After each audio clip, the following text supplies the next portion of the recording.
आज म तपाईहरुसँग chicken फ्राईको recipe share गर्न गइरहेको छु। मलाई आशा छ तपाईहरुलाई यो रेसिपी पनि एकदमै मन पर्छ होला भनेर।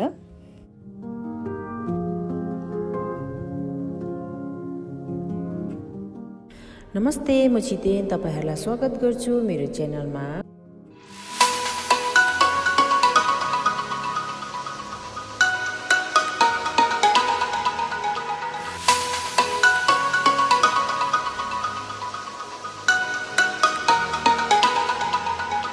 यो रेसिपीको लागि मैले 800 ग्राम यहाँनिर चिकन थाई लिएको छु। तपाईहरुले कुनै पनि चिकनको भाग युज गर्न सक्नुहुन्छ। चिकन फ्राईलाई म्यारिनेट गर्नको लागि मैले यहाँनिर ठूलो चम्चाको 2 चम्चा अदुवा लसुनको पेस्ट राख्दै छु। ठूलो चम्चाको 1 चम्चा जिरा पाउडर पनि मैले यहाँनिर राखेको छु।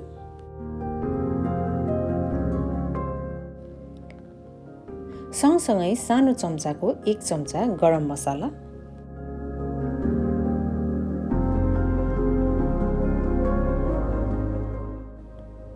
ठूलो चम्चाको 1 चम्चा धुलो खुर्सानी,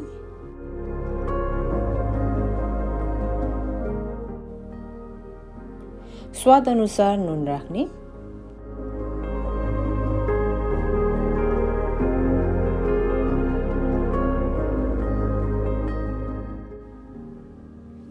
ठूलो चम्चाको 3 चम्चा दही,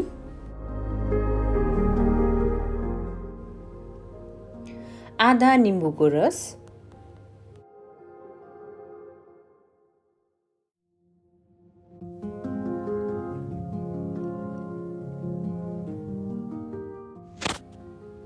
अब यी सबै सामग्रीहरूलाई राम्रोसँगले मिक्स गरिदिने।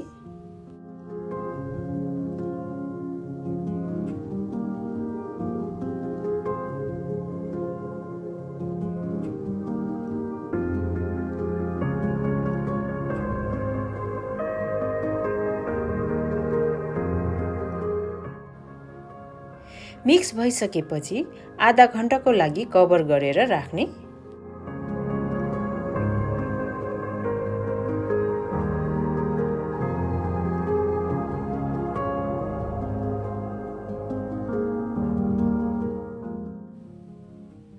आधा घण्टा भइसकेको छ।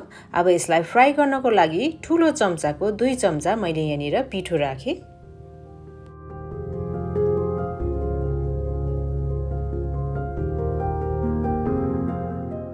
पिठोलाई पनि चिकनमा राम्रोसँगले मिक्स गरिदिने।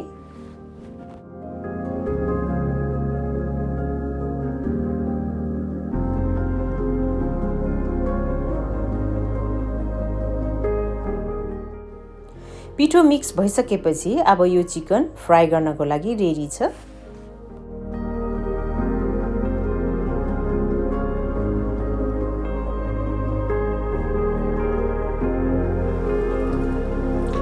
मैले चिकनलाई फ्राई गर्नको लागि तेल यहाँनिर तताइसकेको छु।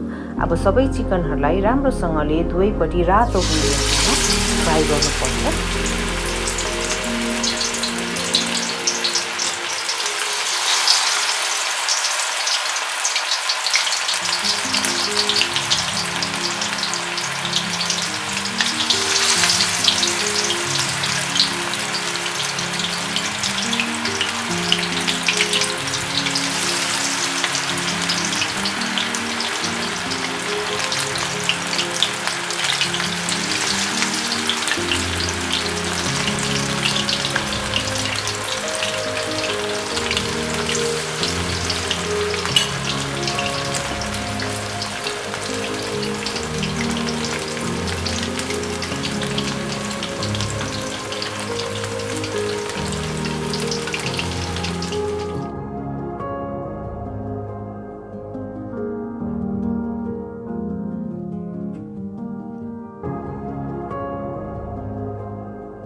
चिकनलाई तपाईहरुले मिडियम हिटमा 10 मिनेट पकाउनु भयो भने यो पर्फेक्टली पाक्नेछ।